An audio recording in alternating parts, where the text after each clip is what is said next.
Guys, once again, this is AC Travel Motovlog. So ngayon is March 25. Kakagaling lang namin dito sa company ng misis ko. Sa may focus all.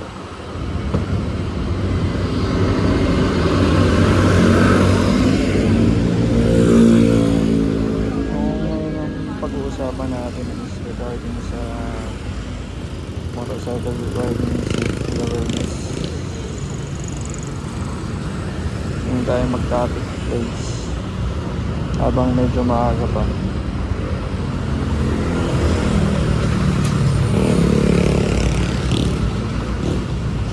So ngayon is pagbiyahin muna ako papunta sa Lubong Balimbing.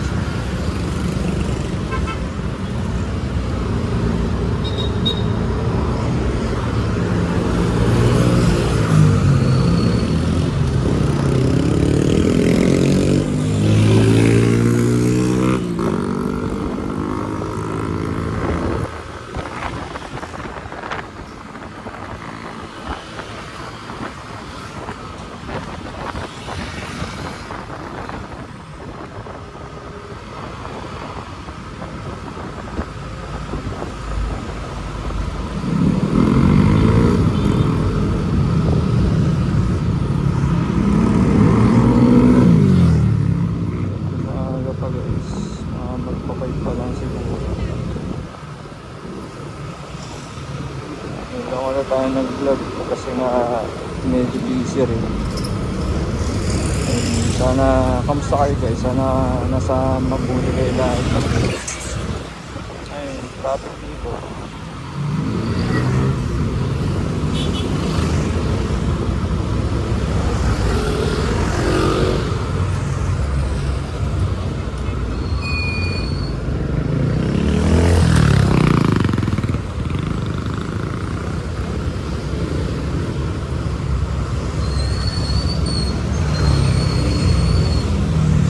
Season 1 pa rin tayo and nasa episode 3 na tayo.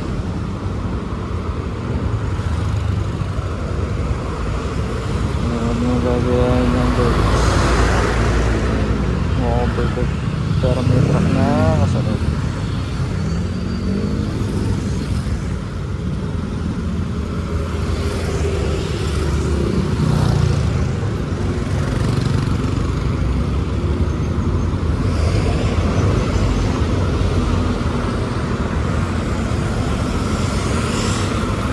And guys, yung video natin nung nakaraan is for editing pa rin. Hindi ko pa siya natatapos kasi nga marami din ginagawa and medyo busy rin. Pero mamayang gabi, try ko tapusin.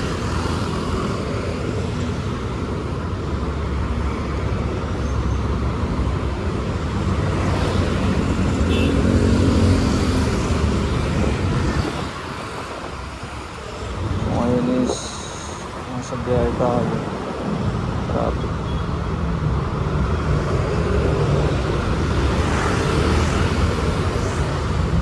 Traffic pa rin ngayon guys sa Marilao. Kasi gawa nga nung truck na sumabit dun sa pinakailalim ng tulay. Ayun, sabi 3 weeks pa daw bago maayos. Sana nga maayos. Kasi kawawa rin yung mga bumabiyahe dahil yung mga nagko-commute.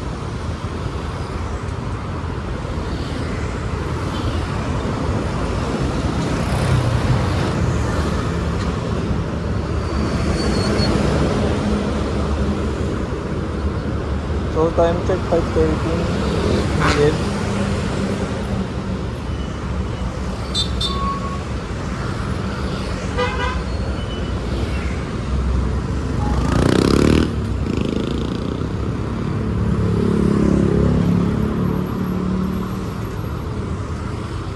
Dito guys sa ganyang klase ng kalsada pwede kayo ma-overtake dyan, pero make sure na walang kasalubong talaga or walang paparating. Kagaya na may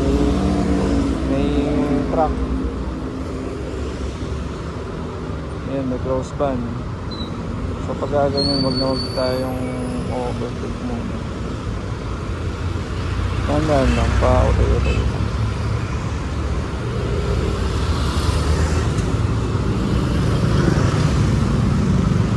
Doon lang naman yan eh, sa bungad eh. Pagka na lumagpas na eh, okay na.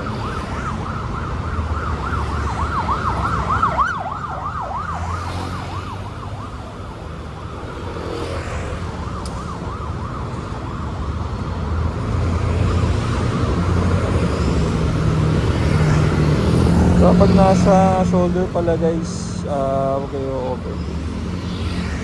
Okay, bago tayo magkwentuhan, pasok muna yung intro.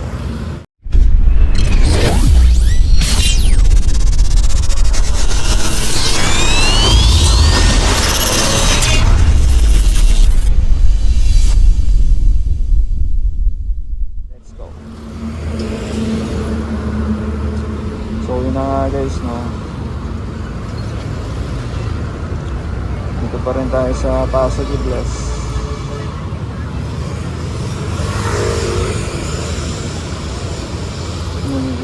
Traffic pa rin sa NX hanggang ngayon.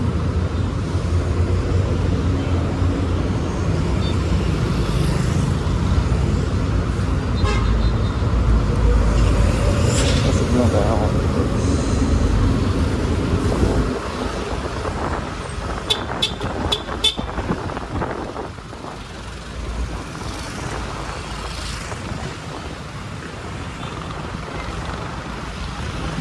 Airplane kasi dito medyo makaipag ng kalsada. Dahil yun. So ngayon guys, ang pag-uusapan natin is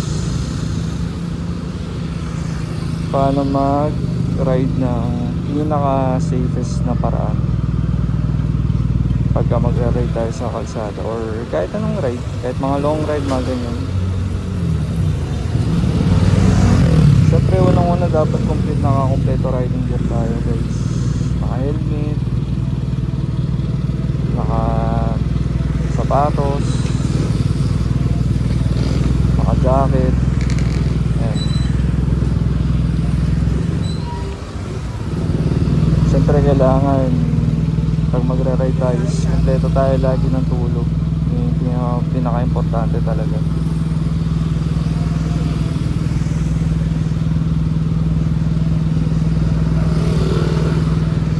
Kasi pag di tayo kompleto ng tulog, delikado rin. Kasi nga dadalawang gulong lang yung sinasakyan natin guys eh.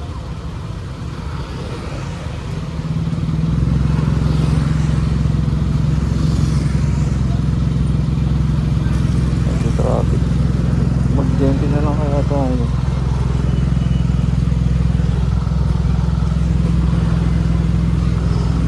Kaya lang tayo guys. Sa 20 tayo tumaan.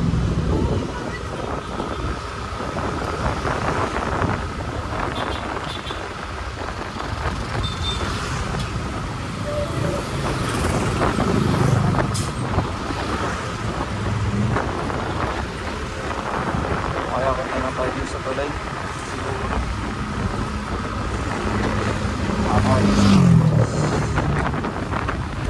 Dito guys sa Paso de Blas, ito yung pinakamadaling ruta.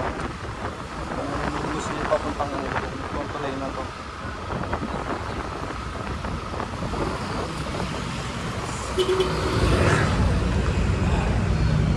Yan. Ito guys, sakit tayo dito. Tayo muna natin baba.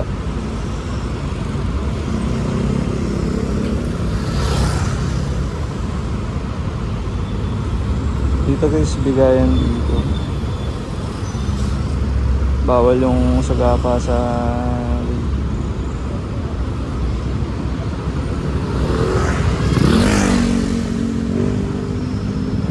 diba? Kaso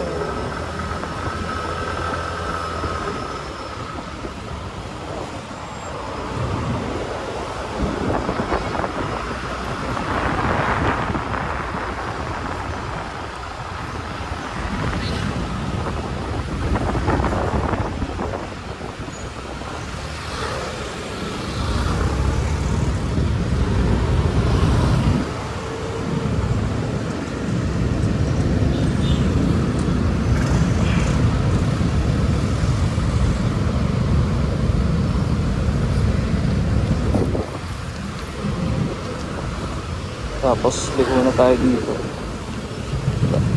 Mas madali.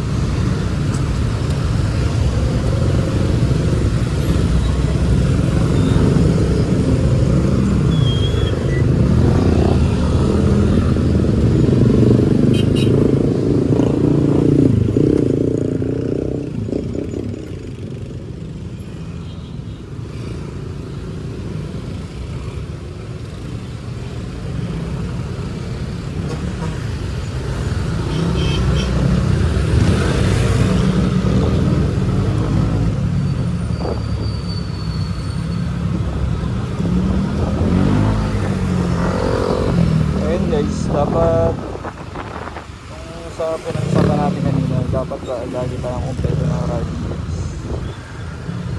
Tapos may sapat tayo lagi na tulog. And higit sa lahat dapat kondisyon yung mga motor natin. Check nyo yung lahat guys.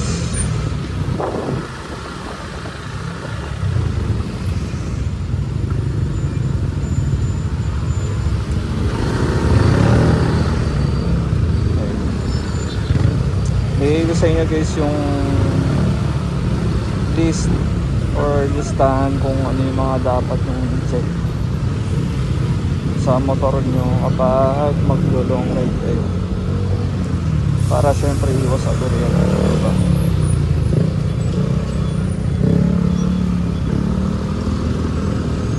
Okay, so pinaka number 1 natin is check natin lagi yung gulong.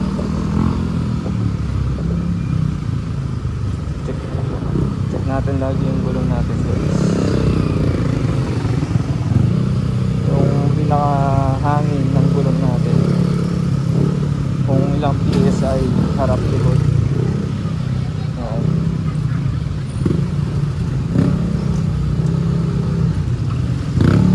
Pinaka-reason guys ba't kailangan natin yung check yung gulong is to make sure na tama yung pinaka-tire pressure natin pagka babiyahe tayo. Diba? Number 1 gulong. Tapos number 2 natin is check natin yung brakes, harap likod. Ayan. Hindi ko lang sure guys kung ilang odometer ang kailangan check para malaman natin kung pud na ba yung mga brake pad natin sa harap sa likod. Pero dapat talaga i-check yan every single month, kada buwan din yan.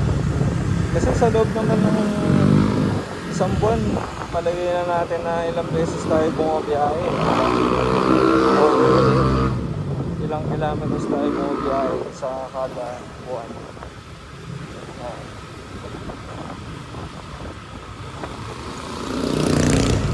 Popost ko guys sa screen kung ano yung mga brake pad na maganda para sa mga motor natin. Lalo na sa mga naka-NMAX version 2, version 3, version 1. Yan. Popost ko din guys sa screen kung ano yung pinakamagandang brand. Trusted na brands para sa akin.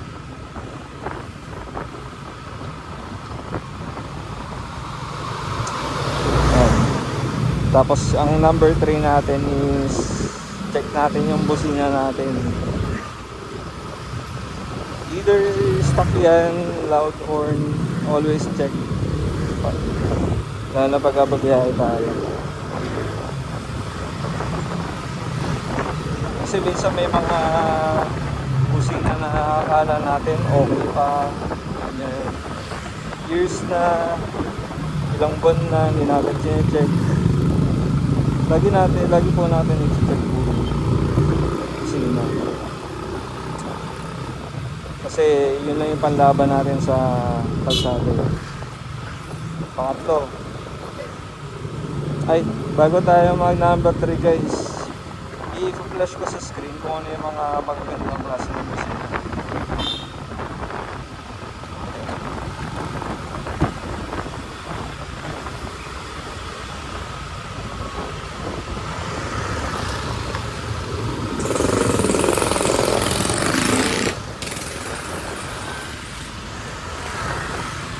Tapos yung saan na ba tayo? Pangatlo, pang-apat. Check natin yung pang-apat natin is check natin yung ilaw, harap likod. Headlight, taillight, yan. Lagi natin check yan. Kung okay pa ba, kung roadworthy pa ba, ganyan. Kasi minsan sakay lang tayo ng sakay, yung iba sa atin sakay lang ng sakay sa motor, pero hindi naman talaga sinecheck kung gumagana pa ba yung ilaw natin sa harap sa likod. Check natin yan every single day, kada mabiyahe tayo. Ayan. Number 5 natin is check natin palagi yung ating signal light. Bukod sa headlight, signal light, and bukod yun sa tail light. Signal light, harap likod, check natin palagi.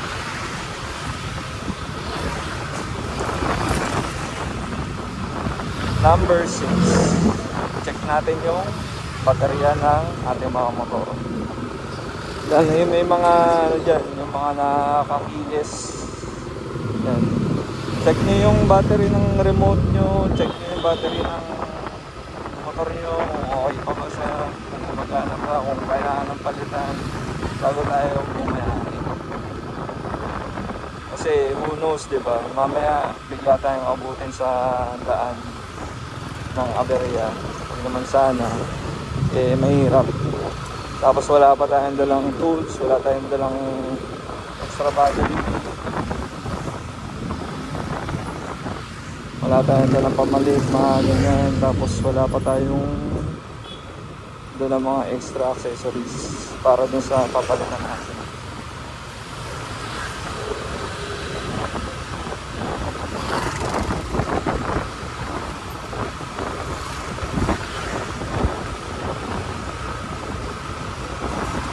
Number 7. Ito guys, yung pinaka-importante sa lahat ito. Wag nung kakalimutan. Always check your oil.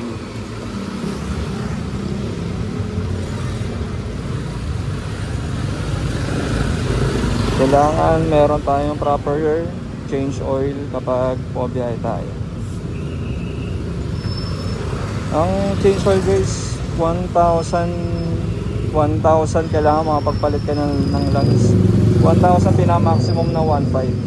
Yan.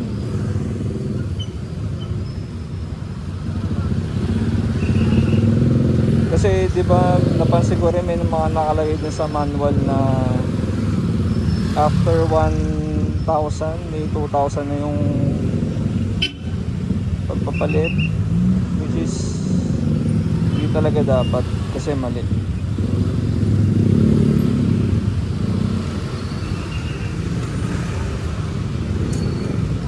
I-flash ko rin guys sa screen kung ano yung mga oil na maganda para sa mga motor natin.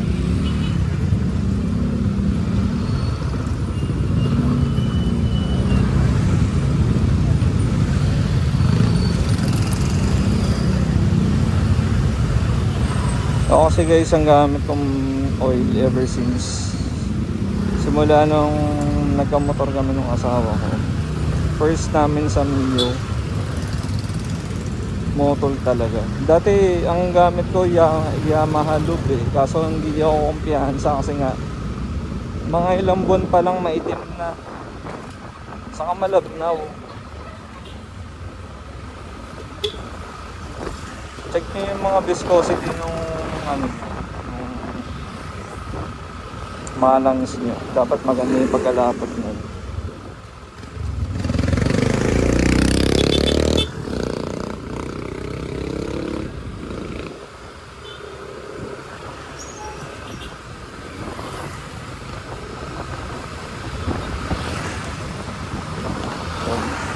Yung ano guys, pa-flash ko sa screen yan kung ano yung mga magagandang lines.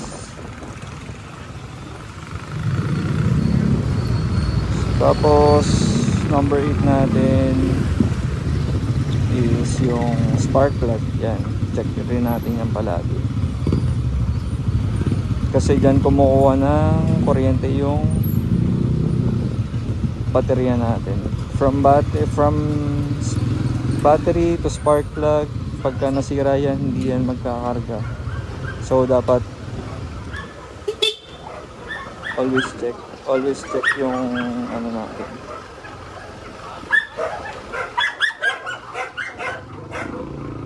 Number 9 natin is, syempre check natin kung may gasolina yung mga motor natin. Yun lang. Kahit anong pang gas yan, basta secure yung palagi pag apropriado.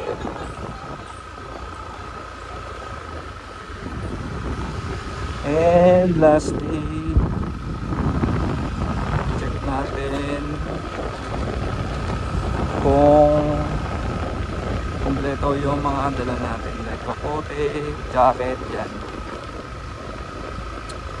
So yun lang guys, that's it for our video for today. Ride safe and peace.